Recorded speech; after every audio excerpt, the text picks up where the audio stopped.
आज इस जो ये आभासी दुनिया है जो सोशल मीडिया के माध्यम से आपके सामने प्रस्तुत की जाती है, ये बिल्कुल नकली एजेंडा है। जमीन पर जो है, जो लोग आपको आभासी दुनिया में दिखाई देते हैं, उनका काम जमीन पर जीरो आपको मिलेगा। केवल भाषणों में बड़े बड़े लंबे लंबे भाषण देना, बातें करना, लेकिन उन बातों में भी आपको बौद्ध भिक्षुओं के जो भाषण हैं उनको आप सुनिए। मैंने विनयाचार्य के बहुत सारे भाषण सुने हैं, लेकिन धम्म कहीं दिखाई नहीं देता। और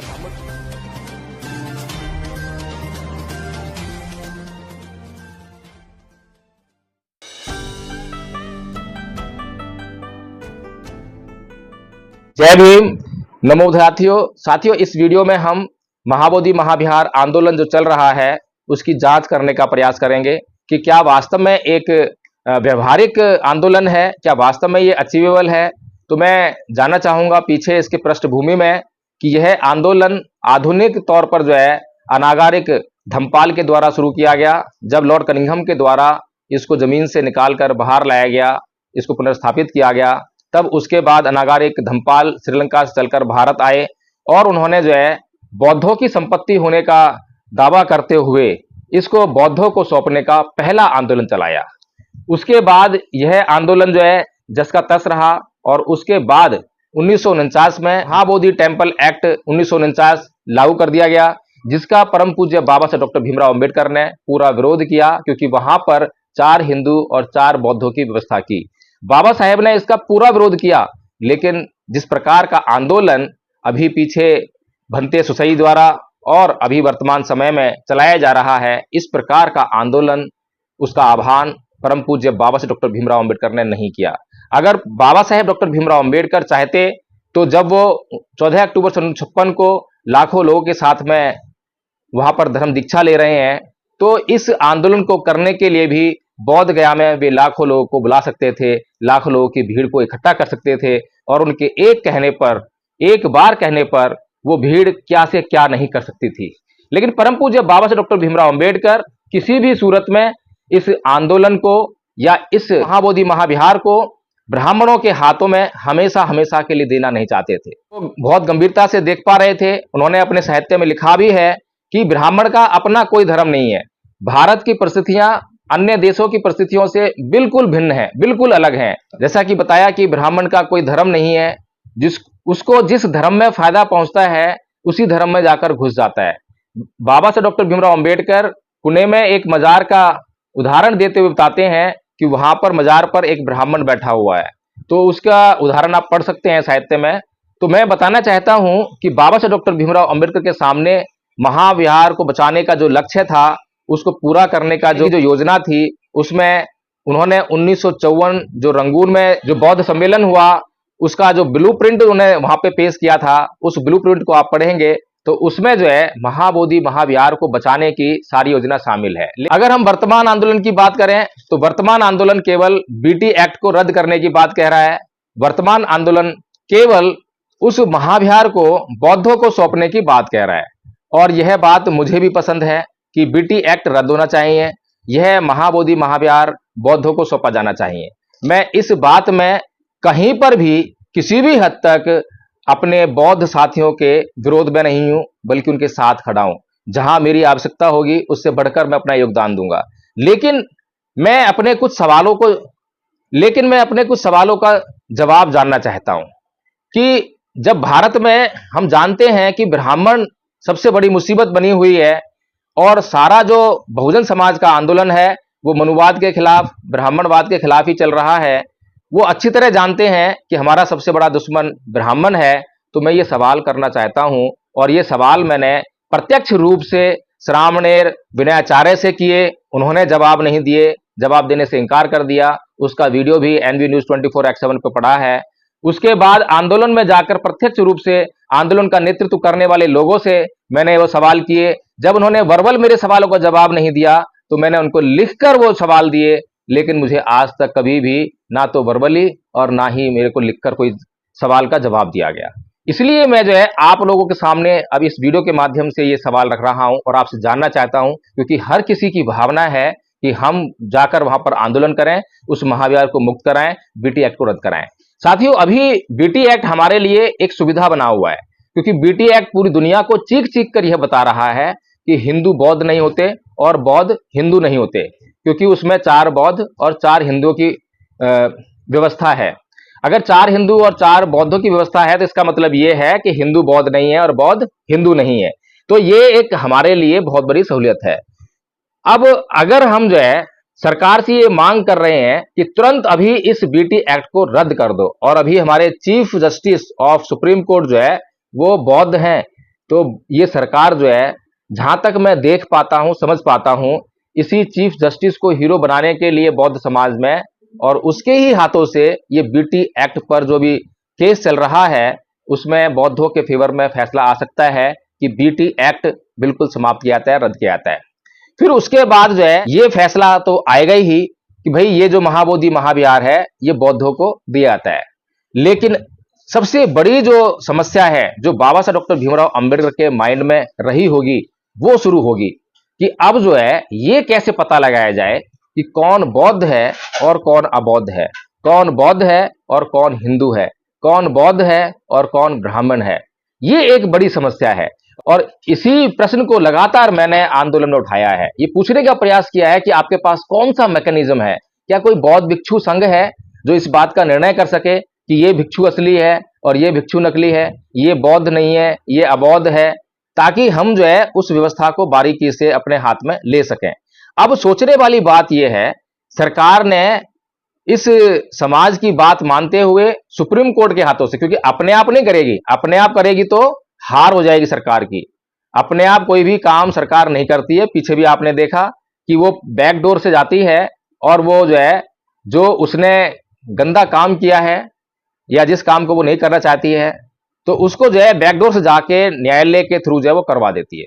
तो इसीलिए सरकार कभी नहीं हारेगी, सरकार कभी हार नहीं मानेगी, लेकिन सुप्रीम कोर्ट के आदेश का पालन करने का हमेशा दावा करेगी और सुप्रीम कोर्ट ही आपको ये रिलीफ देगा। लेकिन आपके गले की असली हड्डी जो है तब बनेगी जब सरकार जो है अपने नकली बौद्ध भिक्षुओं को इस महाबोधि टेम्पल एक्ट को रद्द करके उसकी जगह पे जो भी समिति बनेगी या जिस भी ट्रस्ट के हाथ में दिया जाएगा, उसमें जो है आप लोगों के हाथ में कुछ नहीं आने वाला है, क्योंकि आपके पास अपनी कोई एक मान्य समिति नहीं है। बेशक श्रामणेर विनयाचार्य आंदोलन कर रहे हैं, लामा आंदोलन कर रहे हैं या कोई भी अन्य व्यक्ति आंदोलन कर रहा है, बेशक एडवोकेट जय भीम प्रकाश ही क्यों ना आंदोलन कर रहा हो, लेकिन उन लोगों को सरकार रिकॉग्नाइज नहीं करती है। और जब इनको कहा जाएगा कि अपनी एक समिति बनाकर लेकर आइए, तो मैंने ये देखा है बोध गया में ही बौद्ध भिक्षुओं की एक ऑल इंडिया भिक्षु संघ की एक मीटिंग चल रही थी। उसमें भिक्षु जो है आपस में ही एक दूसरे पर लांछन लगा रहे थे, एक दूसरे के कपड़े फाड़ने के लिए तैयार थे। और अक्सर ऐसा देखा गया है कि बौद्ध भिक्षुओं के अंदर खुद विनय का पालन नहीं करते हैं, इसलिए इनके अंदर काम, क्रोध, मोह, लोभ, द्वेष, तृष्णा, ईर्ष्या, राग सब कुछ भरा हुआ है। ये उससे विरत नहीं है, ये उससे बंधे हुए हैं। तो इसीलिए जो है ये जो झगड़ा है, इस झगड़े का फायदा सरकार पूरा पूरा उठाएगी। तो इसीलिए हो सकता है कि अभी फिलहाल मैं ये भी मान लूं कि ये जो आंदोलन में शामिल होने वाले लोग मोटे मोटे तौर पर अभी ये कमेटी बना लेंगे और कमेटी बनाकर जो है प्रस्तुत कर देंगे, और सरकार शुरुआती दौर में उनको वो ये दे भी देगी। लेकिन जब हम लगातार ये कहते आए हैं, सुनते आए हैं, देखते आए हैं कि आरएसएस ने भी अपने हजारों बौद्ध भिक्षु बनाकर समाज में उतार रखे हैं, तो फिर नेक्स्ट टाइम जो है जब भी वो कमेटी उसके अंदर जो है नकली बौद्ध भिक्षुओं का जाना, प्रवेश करना, क्योंकि हमारे पास कोई मैकेनिज्म नहीं है। हम किसी भी बौद्ध भिक्षु को ये निर्णय नहीं कर सकते कि ये बौद्ध भिक्षु जो है विनय के अनुसार नहीं चल रहा है, बुद्ध के धर्म को नहीं जानता है, इस बौद्ध भिक्षु को बौद्ध भिक्षु मानने से इनकार कर दिया जाए। ऐसा हो ही नहीं रहा है समाज में। समाज में जिसने चीवर पहन लिया वही बौद्ध भिक्षु है। तो इसलिए जो है ये जो आंदोलन है, इस आंदोलन की कोई भी योजना ना होने के कारण लगातार मेरे दिमाग में ये शंका चलती रहती है और ये दिमाग में परेशानी चलती है कि अगर इन लोगों ने किसी भी तरह से ये बीटी एक्ट रद्द करा लिया तो ये महाबोधि महाविहार हमेशा हमेशा के लिए बौद्धों के हाथ से चला जाने वाला है, क्योंकि भारत में बौद्धों की संख्या ही नहीं है। बौद्धों की संख्या नहीं है, फिर असली भिक्षुओं की संख्या नहीं है। ऐसे में असली बौद्ध भिक्षु जो है कभी भी कलह कलेश में पड़ते भी नहीं है, वो कोई कमेटी बनाकर सामने आएंगे नहीं। और जो बौद्ध हैं वो अबौद्ध से भी बढ़कर हैं। अबौद्ध फिर भी अच्छा आचरण करने वाले होंगे, लेकिन बौद्धों के अंदर वो आचरण भी दिखाई नहीं देता है। इसीलिए सम्मानित साथियों, आज जो है बौद्ध धर्म के प्रचार प्रसार करने की भारी आवश्यकता है। लोगों को बौद्ध बनाने की आवश्यकता है। जब लोग बौद्ध बन जाएंगे और जब लोग बौद्ध और अबौद्ध में अंतर करना सीख जाएंगे, तब जो है ये महाविहार ही नहीं बल्कि इस देश में तमाम जो बौद्ध विरासतें हैं उन सब पर पुनः ये जो समाज है, बौद्ध समाज, दोबारा से उन बौद्ध विरासतों को अपने हाथ में लेने का काम कर सकता है। दूसरी बात यह है कि खाली यही बौद्ध विरासतें नहीं, आपको सोचना पड़ेगा कि जैसे पूर्व में हमारी जो बौद्ध विरासतें थी, जैसे आप हर गली कूचे में मंदिर देखते हो, मस्जिद देखते हो, ऐसे ही कभी भारत में हर गली कूचे में, हर मोहल्ले में बुद्ध विहार हुआ करते थे। और जब बौद्ध भारत में नहीं रहे तो उन्हीं बौद्ध विहारों पर, उन्हीं मंदिरों पर हिंदुओं का कब्जा हो गया, आसानी से कब्जा हो गया। कोई बहुत बड़ा परिश्रम नहीं करना पड़ा, कोई युद्ध नहीं करना पड़ा। लेकिन हम लोग ये समझने के लिए तैयार नहीं है, क्योंकि सच्चाई को समझने के लिए, सच्चाई पर काम करने के लिए परिश्रम करना पड़ता है, मेहनत करनी पड़ती है। और हम लोग जो है ये जानते हैं कि मेहनत हम करना नहीं चाहते हैं। चमत्कारों में पहले विश्वास किया करते थे, अंधविश्वासों में फंसे रहे हैं, वहीं से हम यहाँ पर आए हैं। तो अभी हमारी चित्त की स्थिति वैसी की वैसी है। तो मैं बाबा साहेब डॉक्टर भीमराव अम्बेडकर की जो योजना थी कि भारत को बौद्धमय करेंगे, जो लोग आज मंदिर में जा रहे हैं वे लोग हमारे लोग हैं। जब हम उन लोगों को मंदिरों में जब जा रहे हैं तो उनको हम बौद्ध धर्म समझा देंगे, बुद्ध के प्रति आस्थावान कर देंगे, बुद्ध के प्रति श्रद्धावान कर देंगे, तब वे पहली बात तो उन मंदिरों में जाना बंद कर देंगे। दूसरी बात, जब मंदिरों में जाना बंद कर देंगे तो वो मंदिर खंडर होने लगेंगे। तो ये बिल्कुल संभावना है कि उन्हीं मंदिरों में फिर जो मूर्तियां अभी लगी हुई हैं, चाहे किसी राम की हैं, कृष्ण की हैं, किसी देवी देवता की हैं, तो वो मूर्तियां वो खुद हटाएंगे वहां से, और वो खुद जो है भगवान बुद्ध की मूर्तियां वहां विराजमान करके वहां पर फिर धम्म का प्रचार प्रसार करने का काम करेंगे। तो ये काम तभी पॉसिबल है जब भारत में बौद्ध धर्म का प्रचार प्रसार बहुत बड़े पैमाने पर हो। लेकिन भारत में बौद्ध धर्म का प्रचार प्रसार करने के लिए हम केवल प्रतीकात्मक प्रचार पे ही ज्यादा फोकस कर रहे हैं कि प्रतीकों को धारण कीजिए, पंचशील का झंडा हाथ में उठा लीजिए, बौद्ध धर्म की क्या पहचान, मानव मानव एक समान, बौद्ध धर्म एक साइंटिफिक धर्म है, बौद्ध धर्म सर्वश्रेष्ठ धर्म है। इस तरह के बड़े बड़े अलंकारों से हम बौद्ध धर्म को एक पहचान दिलाना चाहते हैं, उसका प्रचार प्रसार करना चाहते हैं।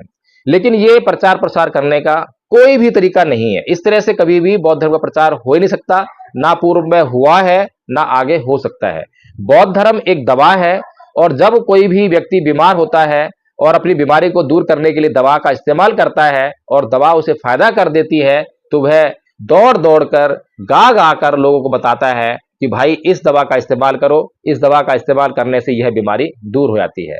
तो इसी तरह से अन्य धर्मों का प्रचार का मामला अलग है, क्योंकि उनके पास दवा नहीं है, गुण नहीं है। लेकिन बौद्ध धर्म के पास दवा है, गुण है, उसका जो भी इस्तेमाल करेगा वो अपने आप आगे प्रचार करेगा। तो मैं तो केवल इतना ही कहना चाहूंगा कि आप लोग जो है बौद्ध धर्म को जो है एक दवा के रूप में इस्तेमाल करके देखिए। अभी तक जिन लोगों ने धम्मपद संघ के माध्यम से बौद्ध धर्म की दवा का इस्तेमाल किया है, थोड़ा सा भी इस्तेमाल किया, बहुत बड़ा फायदा उन्होंने उठाया है। और उसके बाद मुझे कहने की जरूरत नहीं पड़ी कि आप बौद्ध धर्म का प्रचार कीजिए, आप बौद्ध धर्म के लिए आप ये काम कीजिए। वे लोग खुद ही बौद्ध धर्म का प्रचार कर रहे हैं, बौद्ध धर्म अपने आप फैल रहा है। तो साथियों, हमें असली काम पर थोड़ा ज्यादा फोकस करना होगा। और ये जो सोशल मीडिया के माध्यम से रील वायरल करके और किसी को हीरो बनाना, किसी भी बात को बड़ा चढ़ाकर कहना, इन बातों से बचने का प्रयास कीजिए। रियलिस्टिक बनिए, व्यवहारिक बनिए, सच्चाई को जानने का प्रयास कीजिए। आज इस जो ये आभासी दुनिया है जो सोशल मीडिया के माध्यम से आपके सामने प्रस्तुत की जाती है, ये बिल्कुल नकली एजेंडा है। जमीन पर जो है जो लोग आपको आभासी दुनिया में दिखाई देते हैं, उनका काम जमीन पर जीरो आपको मिलेगा। केवल भाषणों में बड़े बड़े लंबे लंबे भाषण देना, बातें करना, लेकिन उन बातों में भी आपको बौद्ध भिक्षुओं के जो भाषण हैं उनको आप सुनिए। मैंने विनयाचार्य के बहुत सारे भाषण सुने हैं, लेकिन धम्म कहीं दिखाई नहीं देता। और धम्म की बातें होती हैं तो उसमें व्यवहारिकता नहीं झलकती है। इसीलिए हमें जो है इस बात को अपनी जानकारी में रखना चाहिए, समझना चाहिए, और जो सोशल मीडिया की आभासी दुनिया है उससे बचना चाहिए। जय भीम, नमस्कार साथियों।